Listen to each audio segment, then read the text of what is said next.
up, Whitey Nerdigans? This is the one and only Packer Girl 89, and today's Manga Nerdigan live reaction video is going to be for Detective Conan chapter 989. And last chapter, we started to do our investigation on the mysterious campfire death, and we also got a little bit more insight on WAKASA, that she is blind on her right side. So now it's getting interesting because initially, and this is why I love Detective Conan, because it kind of mindfucks you sometimes. Initially, I thought that the superintendent was was Rum, but now that we know she's blind in her right eye, now it possibly could be WAKASA that's Rum. That would be fucking crazy as shit. Now all the clues have come together, and now we're gonna get to the deduction and who killed. Who was the one who committed the murder. Anyway, so let's get to this. A mysterious death by fire happens at camp, and 11 more files to go till number 1000. Yeah. As assistant homeroom WAKASA and Superintendent Kuroda stare daggers at each other, the tension reaches a boiling point. I'm telling you, it's either got to be WAKASA or Kuroda that's Rum. Part of me is really thinking that it's WAKASA. I'm starting to get suspicious of WAKASA, especially after we've seen some of her moves. We haven't seen a lot of Kuroda's moves, but the only thing that's suspicious about Kuroda, though, is, you know, how he praises Conan and says that he's like the brain behind the sleeping Kogoro. So that's the other thing. All right, let's get to the bottom of this mystery. Give me a break, officer. We didn't start the fire. Sorry.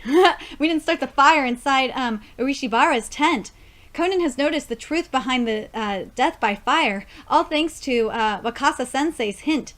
Like we all said before, we went to see Urishibara after he had secluded himself in his tent, but he didn't answer us. Also, we know that Urishibara was in the tent since we saw him do squats, but we couldn't get into his tent, and it's impossible to start the fire from outside. Sorry, Huey Lewis in the news, man. Besides, his tent was zipped closed all the way to the bottom and was locked with a key, right? True. And the tent was locked from the inside as well, right? Urishibara-kun was quite drunk, so most likely in the midst of his drunken squats, he accidentally knocked over a lantern with a candle inside. But if the candle was part of an automatic incendiary device, then what? What the? If that were the case, surely he would have noticed such a setup. He was awake and doing squats after all. Actually, at that time, Urishibara was already drunk and fast asleep. What? If you think I'm lying, then I can show you. The magic trick that will let you start a fire by making a sleeping person do squats. First, skewer a bamboo stick through a candle. Uh-oh, we're gonna see the trick. Then use another candle to drip some wax onto the first one and glue the two candles together so that they become one long candle. Then on the two candles that are placed on the books, make a hole near the top and pass the bamboo stick through both of them. See? We've made a seesaw with candles. Oh, that's hella cool. All we need to do now is start a fire. On both ends of the glued candle, the tip from where the wax leans more will become lighter, and basically the tip which goes down will have a bigger flame and thus will drip more wax, and that will make it lighter so it will go up. Okay, that's what I love about this manga, is we kind of get like a physics lesson, and sometimes we'll get chemistry lessons, and sometimes, yeah, we get a lot of science lessons in this manga. And on the end, on and on, the end keeps oscillating. Cool, interesting. It's swinging just like the bouncing toy we made. And if you place a book near one side of the flame and cover it to obstruct the light, only the oscillating flame will be visible. Now try looking back. Our shadow on the tent is moving up and down, right? It's true. It grows and shrinks. I see. Both hands of the sleeping victim were placed behind his head, and he was seated on the small chair. And in order to hide the lower half of his body, a huge bag was placed near the side of the tent. So the flame that went up and down made it look like he was doing squats. So this is definitely premeditated murder. This has got to be premeditated, because no one just was like, no one's like, let's just do this and this. No, this has got to be premeditated. Then the V-shaped burn mark on the tent was, let's see, a mark caused by the laptop, which was propped on its side and had a book placed on it in order to isolate the fire on the candle. So when the fire started, it only spread on the inside of the laptop, which caused that strange burn mark. Well, that makes sense. In that case, the numerous melted candles we found at the scene were, yes, they had been scattered around the place beforehand in order to hide this trick. All that's left is to pour water on the burning laptop under the pretext of dousing the fire, and the evidence would turn into ashes along with the flames. Hey, all the candle did was swing up and down. How could it start a fire? Sorry. It can be done. This trick gains power and speed as time goes on. And if we place something fairly flammable here, like some clothes... a fire's been started. This is dangerous. I love I. This is dangerous, so don't try it at home. Okay? So it seems like the one who prepared this trick was not Furuko Midori-san, since she said the victim was already asleep when she went to his tent, and that the lights were off. Oh, it wasn't Dono? Oh my god, I thought it was Dono! Or Dono Kinori-san, as he only went to the victim after the victim started to do squats. So it had to be the one who said the lights were off when he visited the tent, but were turned on just as the victim began to do squats, both of which happened to take place right as he was about to leave. Ashizawa Sumito-san, it could only have been you. Really? Is it true, Ashizawa-kun? Of course not. Remember, Urishibara's tent was zipped tight all the way down even. I mean, it even had a lock, right? Then how could I have been inside? The dirt was on your right elbow. Where did you get it from? No, that is, I'd say, when the victim was drunk and asleep. You made a horizontal cut on his tent when nobody was looking, and when you entered the tent, you got the dirt on your elbow when it brushed against the ground. Oh my god, I want to know the motive behind this, because I did not think it was him. I did not see that coming. Holy shit! I honestly didn't see it coming. Sometimes that's why I love this manga. Sometimes you don't see this shit coming.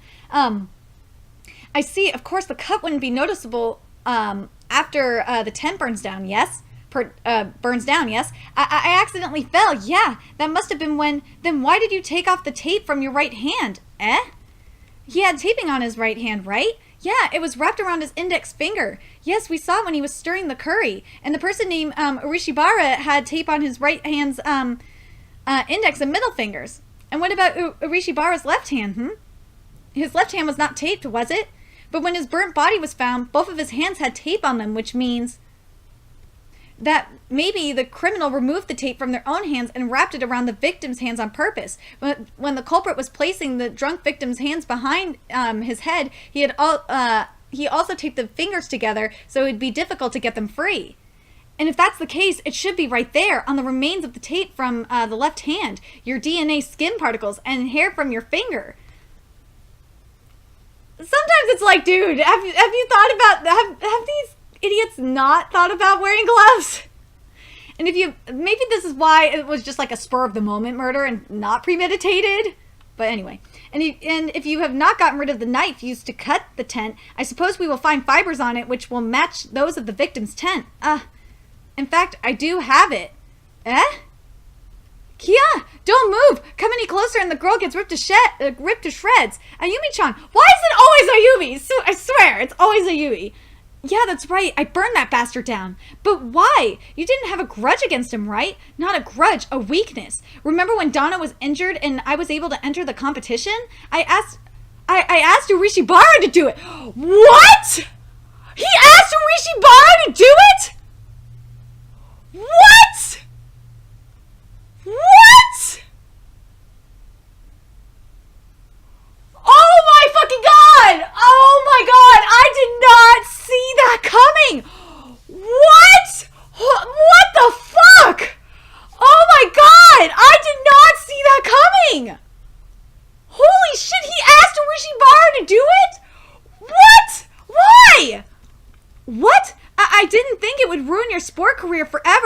that, I was threatened by him. Whoa! Whoa! Earlier today, when I went to his tent, I heard a slurred voice. To make sure I didn't expose what really happened, hick, you better earn lots when you go pro, hick. Oh my god! For me, that is. Oh my god! Yeah, this was definitely spur of the moment. I thought it was premeditated, but damn, this was spur of the moment. And when he finally stopped responding, I cut the tent with my knife and then prepared this murder trick. Heh, his tent had everything I needed for the device I needed to build. But this is the end now. There's a cliff nearby, and I'd hate to have a lonely journey, so this little lady will be my companion when I jump. Ayumi, please wake up. What? What are you doing? Use the stun gun, wristwatch or the soccer belt. Crap, they're both inside the tent. Eh? Wakasaka. What's Wakasa doing? Oh, oi, hey you, please let go of my little student. I'm warning you, don't come any closer. Well, if you don't want to let go, then stab her. Go on, stab her if you want. Okay, Wakasa's gotta be fucking rum. She's gotta be rum. I could do it for you. Yeah. What? Yoshida-san, wake up, Yoshida-san. Sensei. Sensei? Yoshida-san. Wow, I was so afraid. You've done us a big help, Wakasa-sensei. I failed to keep an eye on him. Too true. If he'd actually stabbed the kid, getting fired would have been the least of the superintendent's and my worries. It was nothing, though I failed to catch the magic words you said to distract him. I'm telling you, Wakasa's gotta be rum. And, like, something's telling me that the reason, and the reason why Wakasa has got to be rum and why Wakasa is at the school, and it makes sense, is because they have suspicions about Conan and I.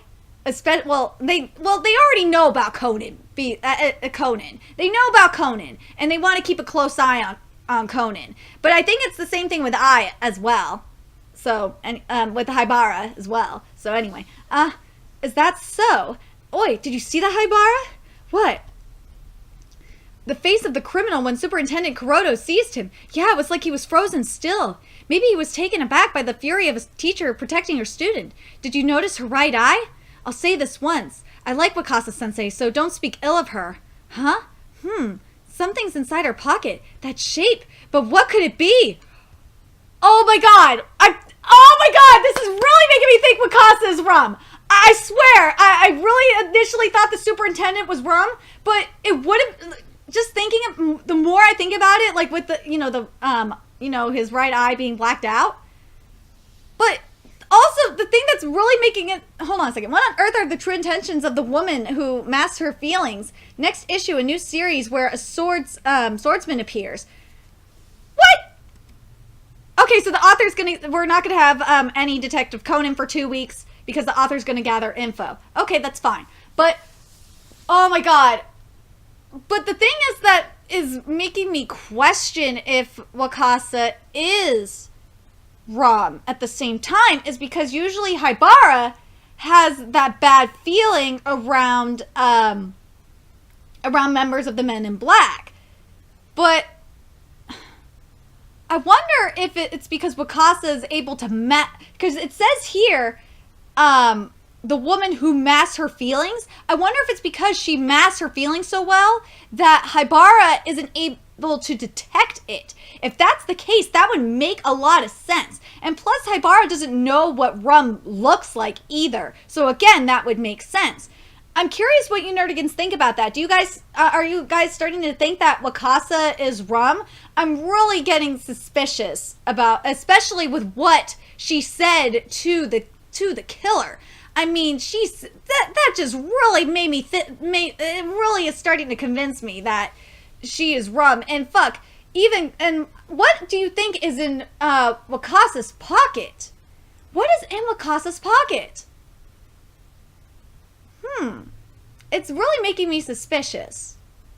Anyway, let me know your thoughts in the comments section below. I love when Detective Conan incorporates the Men in Black, like when we're trying to figure out when we have a double mystery, if you think about it, because we're trying to figure out who the Men in Black are, especially we're trying to figure out who Rum is, and we have two suspects for Rum. We have the superintendent and we have Wakasa, and then we're trying to figure out this mystery. And I loved, oh my god, that fucking, oh my god, the murderer threw me for a loop. I couldn't believe that oh my god, that shit was crazy. The motive and everything was, oh my god, that surprised the hell out of me. Anyway, let me know what your thoughts in the comment section below. And I want to know who you guys think Rum is. Are you guys starting to think Wakasa's Rum, or do you still think the superintendent is Rum?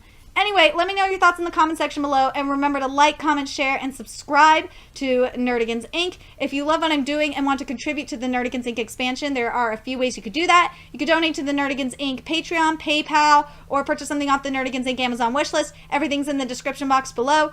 Also, make sure you follow me on the Twits, aka Twitter. Follow my Twitch channel, and friend me on PlayStation Network. Everything's in that description box below. And until next time, Nerdigans, I will be seeing you later.